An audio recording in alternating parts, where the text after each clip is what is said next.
Ako si Abdil. Tulad mo, may pangarap din ako. Kaya tara, samahan niyo ako sa araw na to. May na-receive pala akong email. Kaya kinabukasan pinuntahan ko.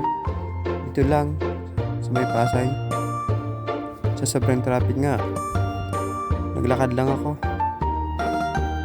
para makatipid. Kasi sobrang init, napabili ng palamig. Sa palamig lang aabot ang pera ko. At naglakad ulit hanggang sa narating ko na nga ang building na to.